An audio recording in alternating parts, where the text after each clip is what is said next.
To our next lecture for rapid revision, जो कि है मेटल्स एंड नॉन मेटल्स।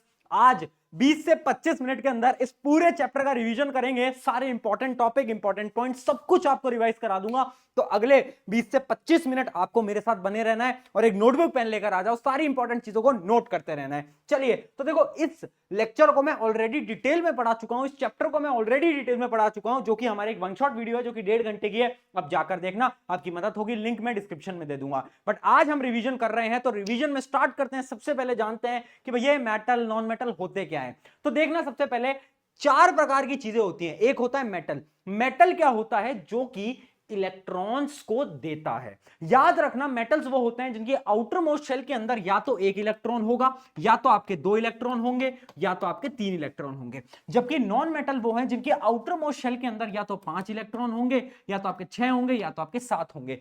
जबकि आपकी नोबल गैसेस वो होती हैं जिनके आउटर मोस्ट शेल पूरी तरीके से भरा होता है ना ही ये इलेक्ट्रॉन लेते हैं, ना ही ये इलेक्ट्रॉन देते हैं। जबकि मेटलॉइड्स जो होते हैं वो कुछ ऐसे आपके एलिमेंट्स होते हैं जो कि मेटल और नॉन मेटल दोनों की प्रॉपर्टीज को शो कर रहे होते हैं। एग्जांपल याद रखेंगे, बोरोन, सिलिकॉन। ठीक है, ये बेसिक हो गया मेटल नॉन मेटल का। बट भैया इनकी फिजिकल प्रॉपर्टीज के बीच में डिफरेंस बता दो। अब ध्यान से समझना, इस चैप्टर के अंदर आपको कुछ एक्सेप्शंस भी आपको याद रखने हैं। एक्सेप्शन क्या होते हैं? जैसे आपके बैक बेंचर के अंदर एक ऐसा बच्चा होता है जो कि बैठता तो पीछे है, बट जब एग्जाम का रिजल्ट आता है तो वो टॉप कर जाता है। तो वो क्या है? वो एक प्रकार का एक्सेप्शन है। उसी प्रकार के एक्सेप्शन हमें यहां पर याद रखने हैं। पहली प्रॉपर्टी है मैलेबिलिटी। भैया मैलेबिलिटी क्या होती है? एक ऐसी प्रॉपर्टी, अगर हम उसे मारेंगे तो थिन शीट्स के अंदर क्या हो जाएगा? कन्वर्ट हो जाएगा। जैसे कि मेटल्स, आपके मेटल्स क्या होते हैं? वो मैलेबल होते हैं, थिन शीट्स के अंदर कन्वर्ट हो जाते हैं। ठीक है, बट आपके नॉन मेटल नहीं होते। और पता है, कुछ एक्सेप्शन भी हैं, कुछ ऐसे भी मेटल्स हैं जो कि थिन शीट के अंदर कन्वर्ट नहीं होते, जो कि आपको याद रखने हैं। जैसे कि आपके आर्सेनिक, मरकरी,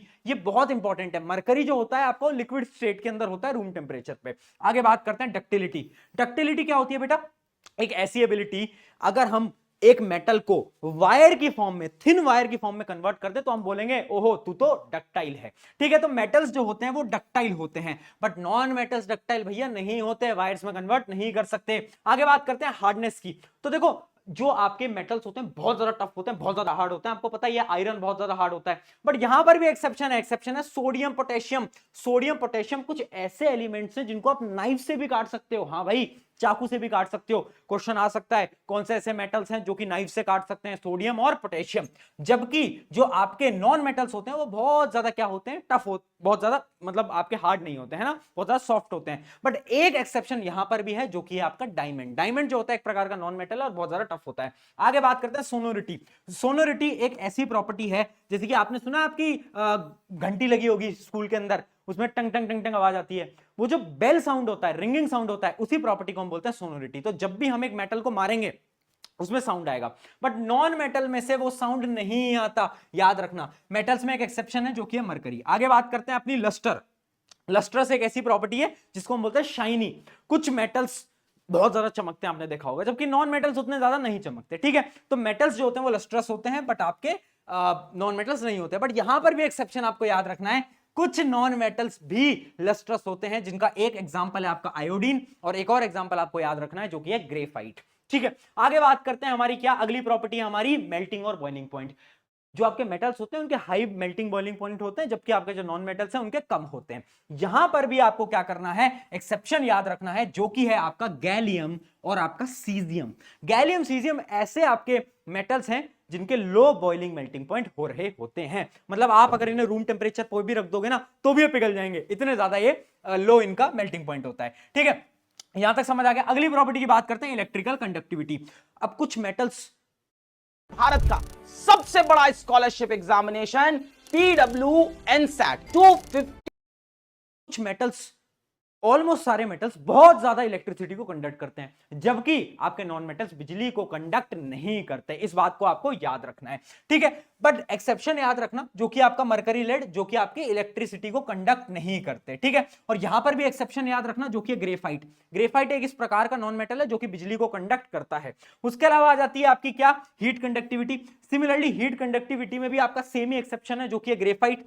ग्रेफाइट जो है वो एक नॉन मेटल है, बट वो हीट को भी कंडक्ट कर लेता है। अगला आ जाता है आपका क्या? अगला आ जाता है आपकी स्टेट। तो याद रखना, सॉलिड स्टेट रहती है, ऑलमोस्ट सॉलिड स्टेट रहती है, बस मरकरी जो है वो लिक्विड में मिलता है, और इनकी जो स्टेट होती है वो सॉलिड भी हो सकती है, लिक्विड भी हो सकती है, गैस कैसी भी हो सकती है। अगली पॉइंट है डेंसिटी, इनकी डेंसिटी हाई होती है, इनकी डेंसिटी लो होती है। याद रखना मरकरी एक ऐसा मेटल है जो कि कैसे मिलेगा आपको, वो मिलेगा आपको लिक्विड एट रूम टेम्परेचर, जबकि जो ग्रेफाइट है और डायमंड है वो एक्सेप्शन आपको मिलेंगे नॉन मेटल के अंदर, क्योंकि जो आपका डायमंड होता है बहुत ज्यादा हार्ड होता है और ग्रेफाइट जो होता है वो बिजली को कंडक्ट करता है। चलिए ये हो गई आपकी क्या physical properties of metal and non metal. अब बात करते हैं केमिकल प्रॉपर्टीज पे। याद रखना मेटल क्या है, मेटल वो है जो कि इलेक्ट्रॉन देता है, इलेक्ट्रॉन मतलब अपना इलेक्ट्रॉन दे देगा, और नॉन मेटल क्या है जो कि इलेक्ट्रॉन वापस से उससे लेगा, है ना। ये आपको प्रॉपर्टीज याद रखनी है। अब हम देखते हैं कुछ रिएक्शन मेटल और नॉन मेटल की, यानी पहले हम देखेंगे मेटल की रिएक्शन विद ऑक्सीजन। देखो कुछ जो मेटल होते हैं वो ऑक्सीजन के साथ बहुत ज्यादा खतरनाक रिएक्शन करते हैं, जैसे कि आपके सोडियम, पोटेशियम, जो हाईली रिएक्टिव एलिमेंट्स हैं वो बहुत ज्यादा खतरनाक तरीके से रिएक्शन करते हैं, जबकि जो लो रिएक्टिव एलिमेंट होते हैं वो बहुत धीरे से रिएक्शन कर रहे होते हैं। ठीक है, तो याद रखना मेटल ऑक्सीजन मिलके क्या बनाते हैं, मेटल्स के आपके ऑक्साइड बना रहे होते हैं। For example magnesium plus oxygen क्या बनाएगा, मैग्नीशियम ऑक्साइड बनाएगा। देखो वैसे आपको पता है कि जो आपके मेटल ऑक्साइड्स होते हैं वो कैसे होते हैं, वो होते हैं आपके बेसिक, बट कुछ मेटल के ऑक्साइड्स बेसिक भी होते हैं, एसिडिक भी होते हैं, और उन मेटल्स को हम बोलते हैं क्या बेटा, उनको हम बोलते हैं एम्फोटेरिक मेटल्स। बहुत ज्यादा इंपॉर्टेंट है, एक सवाल पक्का आएगा। नाम याद रखना सारे के सारे एम्फोटेरिक मेटल्स के, जो कि आपके beryllium, zinc, tin, lead, aluminium और आपका एंटिनोमी जो कि आपका एसबी। तो याद रखना इनकी ट्रिक भी मैंने आपको बता रखी थी, जो कि ऐसी थी कि सब जन पढ़ो लिखो और बनो जनाब, सब जन पढ़ो लिखो और बनो जनाब। ये किसकी ट्रिक है, जिससे आप सारे के सारे एम्फोटेरिक मेटल्स को याद कर सकते हो। ठीक है, यहां तक आपको समझ आ गया। अब इनकी रिएक्शंस क्या हैं, बहुत ज्यादा हाईली रिएक्टिव होते हैं कुछ कुछ आपके मेटल्स की। अब बात करते हैं हमारे नॉन मेटल्स की। तो जो नॉन मेटल्स होता है वो भी आपके नॉन मेटल ऑक्साइड बनाते हैं, और जो नॉन मेटल ऑक्साइड होते हैं वो मेनली एसिडिक होते हैं या तो न्यूट्रल होते हैं। एग्जांपल याद रखना, एग्जांपल है जैसे आपका कार्बन है, तो कार्बन जब कार्बन डाइऑक्साइड बनाता है तो वो अलग टाइप का बन जाता है, और कभी कभार कार्बन क्या बनाता है, कार्बन मोनोऑक्साइड बनाता है, वो अलग बन जाता है। तो यानी एसिडिक भी बनाता है, न्यूट्रल भी बनाता है। इस बात को याद रखना है आपको। चलिए अब बढ़ते हैं हमारी अगली रिएक्शन की तरफ, जो कि आपकी क्या, वाटर के साथ, पानी के साथ कैसी रिएक्शन होती है। याद रखना मेटल्स की जो रिएक्शन होती है पानी के साथ, जो टॉप प्रायोरिटी वाले मेटल्स हैं, जो कि हाईली रिएक्टिव आपके मेटल्स हैं, वो क्या करते हैं, वो बहुत ज्यादा धमाकेदार रिएक्ट करते हैं। ठीक है, और वो क्या बनाते हैं, वो मेटल्स के हाइड्रोक्साइड बनाते हैं, है ना। जबकि कुछ जो लो रिएक्टिव हैं वो सिर्फ मेटल ऑक्साइड बनाते हैं। अब आपको मैं एक ट्रिक बता देता हूं, आपको याद रखने पड़ेंगे। आपको सबसे पहले रिएक्टिविटी सीरीज याद होनी चाहिए। कैसे याद करोगे, ट्रिक बता रखी है। कैटरीना ने कार मांगी, ऑल्टो, जेन, फरारी, फिर भी हाय क्यों मिली सिल्वर ऑडी। उस ट्रिक से याद रखनी है। ठीक है, अब देखना फटाफट से। देखो अब जो हाई रिएक्टिव है, जैसे कि आपके क्या, जैसे कि आपके सोडियम, पोटेशियम, है ना, उसके अगला आपके क्या, कैल्शियम, ये जो होते हैं ये आपके क्या बनाते हैं, हाइड्रोक्साइड बनाते हैं। एक एक करके याद रखना, सोडियम एंड क्या आपके potassium reacts violently with water. अगर हम कोल्ड वाटर को भी देंगे ना तो भी ये बड़े खतरनाक तरीके से रिएक्ट करेंगे, और क्या बनाएंगे, ये बनाएंगे आपके हाइड्रोक्साइड, जैसे कि NaOH। जबकि नीचे चलते हैं तो कैल्शियम आ जाता है। कैल्शियम जो है वो उतने खतरनाक तरीके से रिएक्ट नहीं करता, रिएक्ट तो करता है, ये भी बनाता है आपका कैल्शियम हाइड्रोक्साइड, बट आराम से बनाता है। अगला करते हैं मैग्नीशियम। अब जो मैग्नीशियम है ना वो बोलता है मुझे ठंडा पानी नहीं पसंद, मुझे तुम गर्म पानी दो। तो मैग्नीशियम रिएक्ट करता है गर्म पानी के साथ, हॉट वाटर के साथ, ठंडे पानी के साथ रिएक्ट नहीं करता।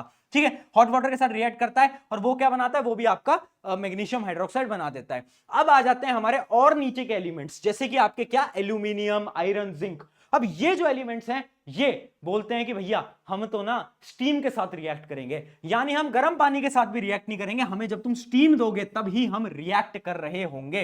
तो ये क्या करते हैं, ये आपके स्टीम के साथ रिएक्ट कर रहे होते हैं, है ना। तो याद रखना ये क्या करते हैं, ये आपके स्टीम के साथ रिएक्ट करते हैं, और आप देख सकते हो क्या बना रहे हैं, ये आपके बना रहे हैं मेटल ऑक्साइड, मेटल हाइड्रोक्साइड नहीं बना रहे, मेटल ऑक्साइड आपके बना रहे हैं। अब जितने भी और नीचे वाले एलिमेंट्स है ना, जैसे आपके गोल्ड वगैरह, वो रिएक्ट ही नहीं करते पानी के साथ, वो बोलते हैं भैया हम नहीं करेंगे रिएक्ट।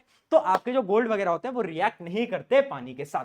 जबकि अगर हम नॉन मेटल्स की बात करें तो याद रखना नॉन मेटल्स के जो ऑक्साइड होते हैं वो पानी में डालते ही एसिड बना लेते हैं। जैसे SO2 को जब हमने डाला तो क्या बन गया, H2SO4 बन गया, यानी हमारी एसिड बन गई, सल्फ्यूरिक एसिड बन गई। तो याद रखना non metal oxide plus water is equals to acid. चलिए और रिएक्शन देखते हैं। अगली जो हमारी रिएक्शन है वो है मेटल्स विद एसिड। याद रखना जब भी हमारा मेटल एक डाइल्यूट एसिड के साथ रिएक्ट करेगा तो क्या बनाएगा, एक वो सॉल्ट बनाएगा और हाइड्रोजन गैस को डिस्प्लेस कर देगा, है ना। हमेशा आपकी हाइड्रोजन गैस डिस्प्लेस हो रही होती है, ये पहले चैप्टर के अंदर भी बताया था। बट इंपॉर्टेंट चीज क्या है, एक ऐसा एसिड है जो कि गुंडा है, वो है, उस एसिड का नाम है HNO3। ये बोलता है कि भैया मैं तो हाइड्रोजन गैस को रिलीज नहीं करने दूंगा। तो जो नाइट्रिक एसिड होता है, याद रखना नाइट्रिक एसिड जो होता है वो H2 को रिलीज नहीं करता, बट एक गुंडे के दो गुंडे और हैं, है ना, एक गुंडा होता है उसके ऊपर दो लोग और होते हैं ना, तो उसके ऊपर वाले जो दो गुंडे हैं उनका नाम क्या है, उनका नाम है मैग्नीशियम और मैंगनीज, Mg और Mn।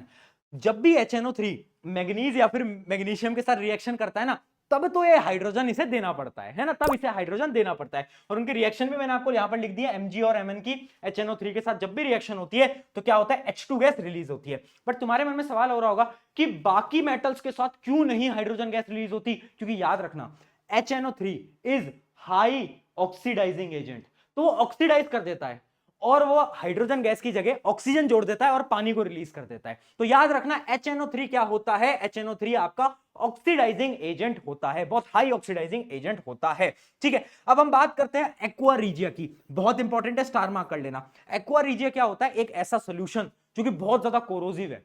उस सोल्यूशन में क्या होता है, HNO3 होता है और HCl होता है, और एक कंसंट्रेशन में होता है, यानी 1:3, 1:3। Start solving on Google Cloud with immediate access to free credits, plus free usage of products. 1:3 है ना। हम मान लो एक बूंद हम HNO3 की ले रहे हैं और 3 बूंद हम HCl की ले रहे हैं। इस रेशियो के अंदर हम एक बनाते हैं एक एसिड को, और उसको हमने नाम दिया एक्वा रीजिया। एक्वा रीजिया क्यों बोलते हैं हम इसे, क्योंकि ये बहुत सारे ऐसे मेटल्स को कोरोड कर देती है जो कि रिएक्ट ही नहीं करते, जैसे कि गोल्ड जो है वो रिएक्ट नहीं करता, बट अगर गोल्ड के ऊपर आपने ये डाल दी ना, इस एसिड को डाल दिया ना, तो क्या होगा, इस एक्वा रीजिया को डाला तो गोल्ड भी पिघल जाएगा, गोल्ड भी कोरोड कर जाएगा, मतलब पूरा का पूरा डिसॉल्व हो जाएगा। एक तरीके से डिसॉल्विंग कैपेसिटी इसकी बहुत ज्यादा होती है। ठीक है, तो ये बहुत ज्यादा हाईली रिएक्टिव होती है एक्वा रीजिया। ये रेशियो याद रखना बेटा, बहुत इंपॉर्टेंट है। ठीक है, जबकि जो आपकी नॉन मेटल्स होते हैं वो एसिड्स के साथ रिएक्शन ही नहीं करते। अब बात करते हैं मेटल सॉल्ट की, यानी देखो जो ज्यादा हाई रिएक्टिव होगा वो डिस्प्लेस कर देगा, पहले चैप्टर से पढ़ते आ रहे हैं। तो देखना, याद रखना, जैसे मान लो आपका लेड है और CuCl2 है, तो कौन ज्यादा रिएक्टिव है, आपको रिएक्टिविटी सीरीज याद होनी चाहिए, कैटरीना ने कार मांगी, ऑल्टोज एंड फरारी। हाँ, तो आप देखोगे जो लेड जो है वो ऊपर आता है कॉपर से, तो कॉपर को लात मार के बाहर भगा देगा, है ना, और क्या करेगा वो इसके साथ जुड़ जाएगा और क्या बना लेगा, कॉपर अकेला रह जाएगा। जैसे कि बेटा तुम भी अपनी जिंदगी में अकेले हो, कॉपर भी अकेला है। चलिए, तो इस प्रकार से लात मार के बाहर करा और क्या बन गया, PbCl2 बन गया। तो जो ज्यादा रिएक्टिव होगा हमेशा रिएक्शन में वही पहले आएगा। चलिए अब आगे बढ़ जाते हैं। ये पूरी की पूरी रिएक्टिविटी सीरीज है, याद करने की ट्रिक 100 बार बता रखी है, याद रखना, है ना। कैटरीना ने कार मांगी, ऑल्टोज एंड फरारी, फिर भी हाई क्यों मिली उसे, सिल्वर ऑडी। चलिए अब बात करते हैं रिएक्शन मेटल और नॉन मेटल की। अगर एक मेटल है, अगर एक नॉन मेटल है, दोनों के रिएक्शन हुआ तो क्या बनेगा। तो भैया ध्यान से सुनना, देखो मेटल जो है वो क्या करता है, वो अपने इलेक्ट्रॉन को देता है, और जब भी कोई इलेक्ट्रॉन को देता है तो उस पर पॉजिटिव चार्ज आता है, और उसे हम बोलते हैं क्या, उसे हम बोलते हैं बेटा कैटायन। तो याद रखना, मेटल पे पॉजिटिव चार्ज आता है वो कैटायन बन जाता है, जबकि आपका जो नॉन मेटल है वो इलेक्ट्रॉन लेता है तो उसमें नेगेटिव चार्ज आता है और वो बन जाता है आपका एनायन। तो एनायन होता है नेगेटिव चार्ज, कैटायन होता है आपका पॉजिटिव चार्ज। इतना क्लियर है। चलिए अब देखो होता क्या है, सोडियम मान लो, एक सोडियम है और आपका क्लोरीन है। सोडियम ने एक इलेक्ट्रॉन दिया क्लोरीन को, क्लोरीन के पास एक इलेक्ट्रॉन आया, दोनों ने एक बॉन्ड बना लिया, एक रिश्ता बना लिया, है ना। तो ये रिश्ता क्या कहलाता है, ये रिश्ता कहलाता है आयोनिक कंपाउंड का रिश्ता या फिर आयोनिक बॉन्ड का रिश्ता। तो याद रखना, वो रिश्ते जो कि आयंस की वजह से बनते हैं, यानी कैटायन और एनायन के फॉर्मेशन की वजह से बनते हैं, उन रिश्तों को हम बोलते हैं आयोनिक बॉन्ड्स या फिर आयोनिक कंपाउंड्स। इस बात को आप याद रखेंगे। इसी प्रकार से आपका NaCl जो होता है वो बन रहा होता है। NaCl क्या होता है, जो आपके घर का नमक आता है, टेबल सॉल्ट, वही होता है आपका NaCl। चलिए यहां तक एकदम क्लियर हो गया होगा। अब बहुत important topic, properties of ionic compound. अब एक ट्रिक बता रहा हूं, याद करने की, ध्यान से समझ लेना। आयोनिक कंपाउंड की प्रॉपर्टी याद करने की जरूरत नहीं है, नमक की जो प्रॉपर्टीज होती है ना वही आपके आयोनिक कंपाउंड की प्रॉपर्टीज होती है। नमक कैसा होता है, हार्ड होता है। तो क्या हम बोल सकते हैं आयोनिक कंपाउंड्स जो होते हैं वो कैसे होते हैं, वो हार्ड होते हैं, सॉलिड होते हैं, हार्ड होते हैं, है ना। क्यों होते हैं, क्योंकि उनका आयोनिक बॉन्ड बहुत ज्यादा स्ट्रॉन्ग होता है। नमक, है ना, नमक से याद कर लेंगे। अब क्या मेरा नमक जो है, क्या वो बिजली को कंडक्ट कर लेगा, नहीं कर पाएगा। बट अगर मैं नमक को पिघला दूं या फिर पानी में मिला दूं, मोल्टन स्टेट के अंदर कन्वर्ट करूं, तो क्या मेरे नमक अब बिजली को कंडक्ट करेगा, बिल्कुल करेगा। तो वही सेम चीज है, याद रखना कि क्या कंडक्ट्स इन मोल्टन और एक्वस स्टेट, यानी आपके जितने भी आयोनिक कंपाउंड होते हैं सॉलिड स्टेट में बिजली को कंडक्ट नहीं करते, इलेक्ट्रिसिटी कंडक्ट नहीं करते, बट जैसे ही वो मोल्टन स्टेट में आ जाते हैं, जैसे ही वो कैसी आ जाते हैं, एक्वस स्टेट में आ जाते हैं, बिजली कंडक्ट कर लेते हैं। अगली प्रॉपर्टी भी याद रखना, देखो आपका जो मेटल, आपका जो नमक होता है उसको मेल्ट करो, बॉईल करो, क्या वो जल्दी से बॉईल हो जाएगा? नहीं हो पाएगा ना। अरे नमक को बॉईल करके देखना कैसे जल्दी बॉईल हो जाएगा। तो यानी इनका जो मेल्टिंग और बॉइलिंग पॉइंट होता है वो भी ज्यादा होता है। क्यों? Due to strong inter ionic attraction. याद रखना, जो इनके अंदर फोर्सेज ऑफ अट्रैक्शन है वो बहुत ज्यादा स्ट्रॉन्ग होती है। अगली बात करते हैं सॉल्युबिलिटी की। नमक पानी के अंदर तो घुल जाता है, बट अगर नमक को तुम पेट्रोल के अंदर घुलाओगे, ऑर्गेनिक सॉल्वेंट्स के अंदर घुलाओगे, क्या घुलेगा? नहीं घुलेगा।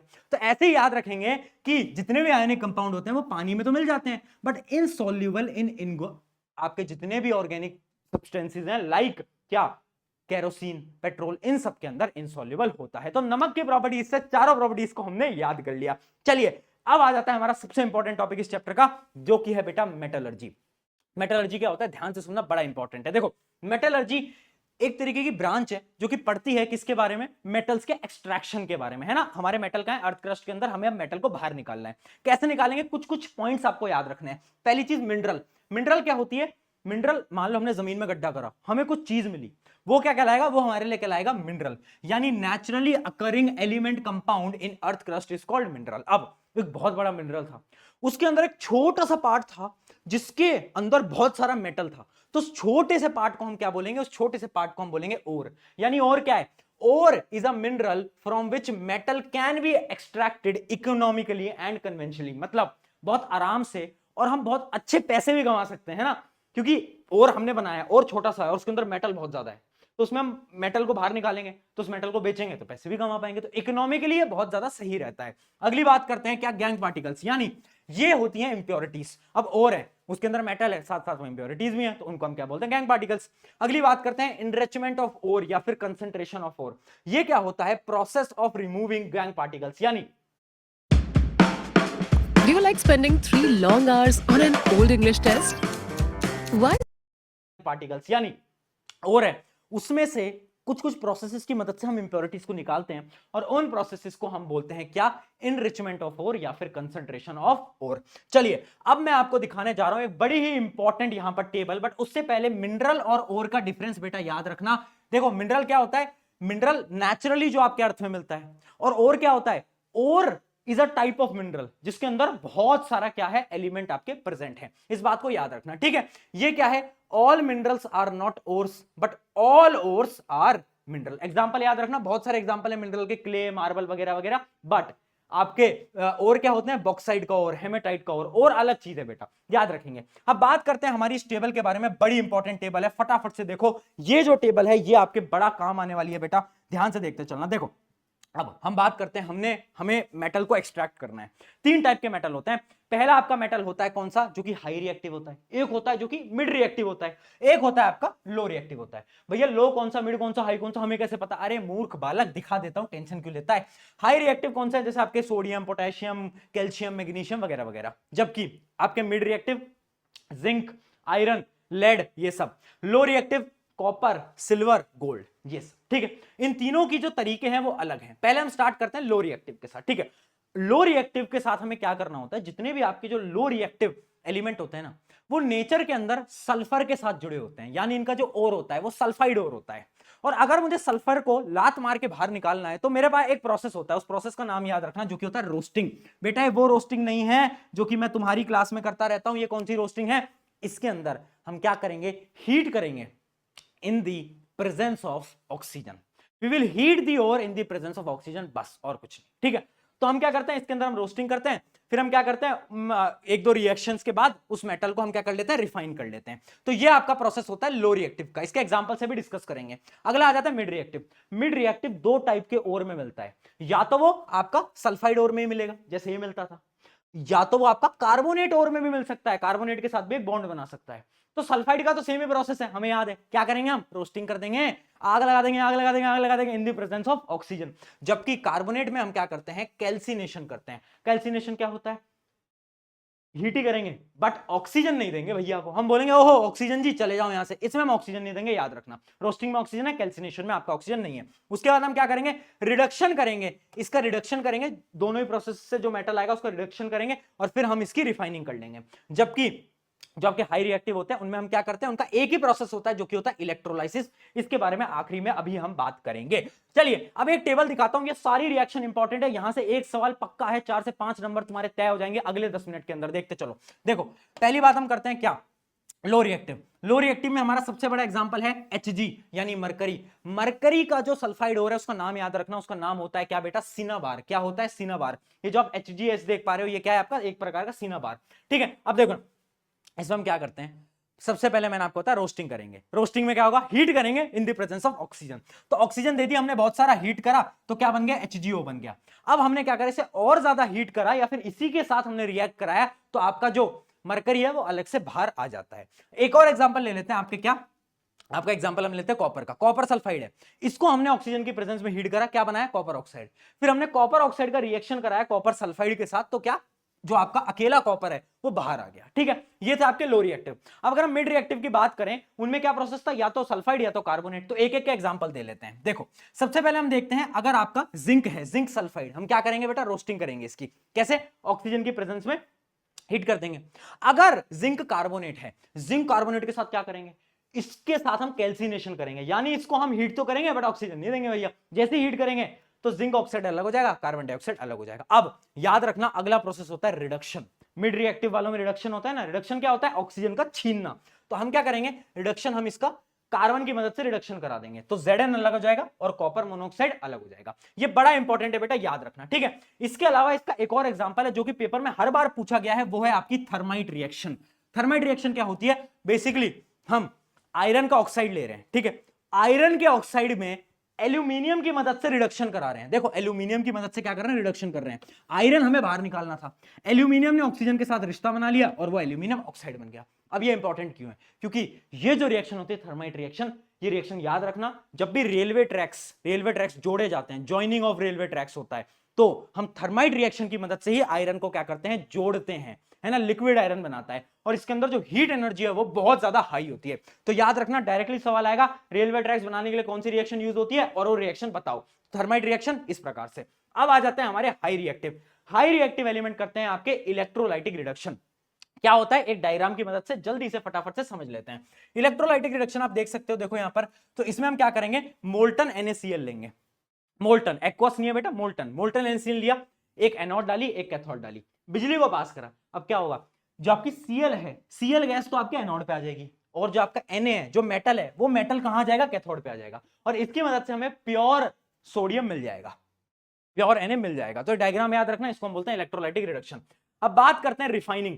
भैया हम पढ़ रहे हैं लो रिएक्टिव, मिड रिएक्टिव, सबकी रिफाइनिंग करनी है, बट रिफाइनिंग करनी कैसे है, एक एग्जांपल देख लेते हैं। एग्जांपल देखते हैं कॉपर की रिफाइनिंग का। ये डायग्राम भी बेटा इंपॉर्टेंट है। हमें क्या करना है, एक एनोड लेना है, एक कैथोड लेना है, एक सोल्यूशन लेना है। सोल्यूशन किसका होगा, कॉपर सल्फेट, CuSO4 का सोल्यूशन लेंगे। अब हम क्या करेंगे, यहां पर हम क्या करते हैं, देखना बेटा, ये जो आप देख पा रहे हो ये है आपकी क्या, ये है आपकी एनोड। ठीक है, इसके ऊपर हम क्या डालेंगे, इसके ऊपर हम इम्प्योर कॉपर डालेंगे। एनोड पे याद रखना बेटा क्या डालते हैं हम, इस जगह पर हम डालेंगे इम्प्योर कॉपर। ठीक है, यहां पर हमारी इम्प्योर कॉपर है और यहां पर हमने प्योर कॉपर की रॉड ले ली। ठीक है, यहां पर प्योर कॉपर, यहां पर इम्प्योर कॉपर।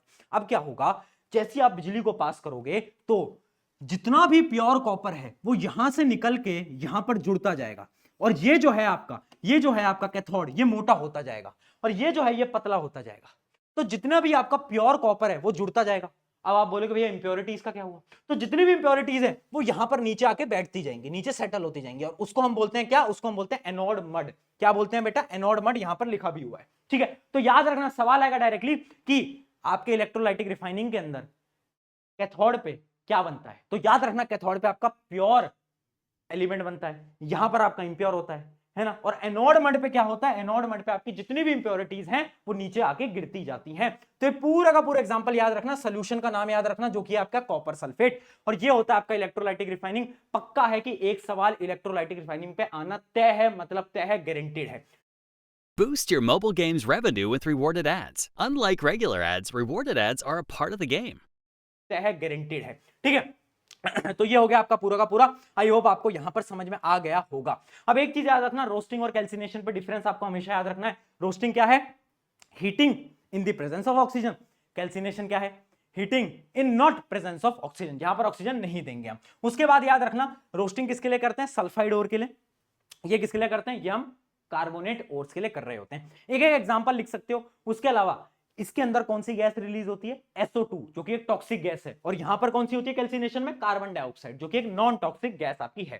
ठीक है, ये आपका हो गया। अब आखिरी टॉपिक की तरफ बढ़ रहे हैं जो कि है कोरोजन। कोरोजन क्या होता है बेटा, ध्यान से सुन लो। देखो कोरोजन वैसे ही पढ़ा चुका हूं बट फिर भी बता देता हूं। सिल्वर आपने देखा होगा कुछ टाइम बाद ब्लैक लेयर जम जाती है। क्यों जम जाती है, क्योंकि सिल्वर कोरोड हो जाता है। रिएक्शन याद रखना, सिल्वर क्या होता है, सिल्वर अपने अराउंड क्या बना लेता है, सिल्वर सल्फाइड की एक लेयर बना लेता है जिसका जो कलर होता है वो कैसा होता है, ब्लैक होता है। इस वजह से आपका जो चांदी की अंगूठियां होती हैं वो थोड़ी थोड़ी काली पड़ जाती हैं। उसके अलावा कॉपर, अगर बहुत टाइम तक कॉपर को रखोगे तो कॉपर पे ग्रीन लेयर आ जाएगी। क्यों आ जाएगी, यही सवाल आएगा बेटा पेपर के अंदर, क्यों आ जाएगी। तो याद रखना कॉपर क्या करता है, कॉपर कार्बोनेट की एक लेयर बना देता है CuCO3, इसका कलर ग्रीन होता है, जिसकी वजह से क्या हो जाता है, आपको ग्रीन कलर का कॉपर हो जाता है। अगली बात करते हैं हम किसकी, अगली बात करते हैं आयरन की। आयरन का सबको पता है, आयरन क्या करता है, आयरन ऑक्साइड बना लेता है जो कि होता है आपका Fe2O3, है ना। आपकी जो भी सराउंडिंग्स है उसमें जो वाटर मॉलिक्यूल्स है, ऑक्सीजन है, उसमें क्या हो जाता है, वो एक आपका Fe2O3 बना लेता है जिसका कलर क्या होता है, ब्राउन होता है, और इसको हम रस्टिंग बोलते हैं। ये तो सबको पता है ना, ये तो हमने देखा ही है आयरन की कोरोजन। बट याद रखना सिल्वर की ब्लैक होती है, किसकी वजह से, सिल्वर सल्फाइड की वजह से, कॉपर कार्बोनेट ग्रीन, याद रखेंगे कलर। चलिए अब हम बढ़ जाते हैं फाइनल टॉपिक जो कि है अलॉइंग। देखो याद रखना अलॉइंग क्या होता है, एक ऐसी चीज होती है जिसमें हम दो मेटल या फिर नॉन मेटल को मिक्स करते हैं एक फिक्स प्रोपोर्शन के अंदर। क्यों करते हैं हम, ताकि हम एक नया मटेरियल बना पाए जिसकी प्रॉपर्टीज बहुत अलग हो और वो प्रॉपर्टीज हमारे काम आए। जैसे कि हम बनाते हैं स्टील, स्टील किससे बनता है, आयरन है, क्रोमियम है, निकल है। तो याद रखना आपका जो आपने जो स्टील देखा है ना बेटा, वो स्टील ऐसे नहीं बन जाता, उसके अंदर आपका आयरन भी लगता है, क्रोमियम भी लगता है, और उसके अलावा क्या लगता है, निकल भी लगता है। याद रखना है, याद रखना है, तब जाकर आपका जो स्टेनलेस स्टील है वो बन पाता है। उसके अलावा आप देख सकते हो ब्रास, ब्रास क्या होता है, कॉपर और जिंक का मिक्सचर होता है, उससे जाकर बनाते हैं।